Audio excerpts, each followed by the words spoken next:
ঢাকা বিশ্ববিদ্যালয়ের ছাত্র এবং জাতীয় বীর, জুলাইয়ের অগ্রগণ্য যোদ্ধা। তিনি শহীদ শরীফ ওসমান হাদি। আজ তিনি ইতিহাসের অংশ হয়ে গেলেন। ঢাকা বিশ্ববিদ্যালয় তার সন্তানকে আবার বুকে টেনে নিয়েছে, যেমন মা তার সন্তানকে বুকে টেনে নেয়। তার অবদান সম্পর্কে পুরো দেশ জানে, নতুন করে বলার কিছু নেই। আজকে লক্ষ মানুষের সমাগম তার জানাজায় আমাদের সংসদ প্রাঙ্গণে আপনারা সবাই দেখেছেন।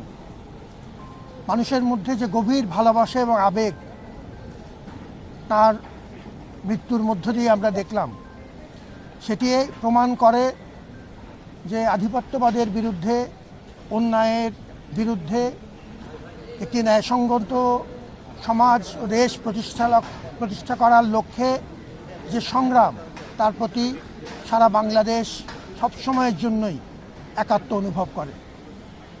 শহীদ হাদি এখন শুধু একজন ব্যক্তি নন, তিনি ইতিহাস এবং বাংলাদেশের ঐতিহ্যের গুরুত্বপূর্ণ অংশ। আমরা গত রাতে একটি বিশেষ সিন্ডিকেট সভা, আপনারা জানেন সিন্ডিকেট আমাদের সর্বোচ্চ নীতি নির্ধারণী কর্তৃপক্ষ, একটি বিশেষ সভায় সর্বসম্মতিক্রমে পরিবারের অনুরোধে এবং সরকারের অনুরোধে, আমাদের ডাকসু সহ অপরাপর সংগঠনগুলোর অনুরোধ এবং তাদের সাথে আলাপের ভিত্তিতে আমরা সিদ্ধান্ত নিয়েছি আমাদের মসজিদ সংলগ্ন জাতীয় কবি কাজী নজরুল ইসলামের মাজারের সন্নিহিত এলাকায় তার কবরস্থানের স্থান নির্ধারণ হয়েছে এবং সে অনুযায়ী আজকে আপনাদের সবার উপস্থিতিতে আমরা তাকে কবরস্থ করলাম এবং এর মধ্য দিয়ে তার অবদান, সেটি ঢাকা বিশ্ববিদ্যালয়ের এই কবরস্থানে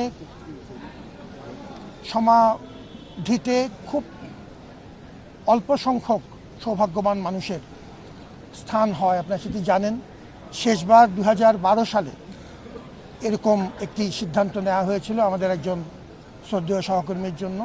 এর আগে 1981 সালে এরকম সিদ্ধান্ত হয়েছিল। এবার এই কবরস্থানে তাকে স্থান দেওয়ার মাধ্যমে ঢাকা বিশ্ববিদ্যালয়ে তাকে সম্মাননা জানালেন সারা দেশবাসীর পক্ষ থেকে এবং আশা করছি যে তার এই আদর্শ আমাদের প্রজন্ম থেকে প্রজন্মতর মানুষকে অনুপ্রাণিত করবে।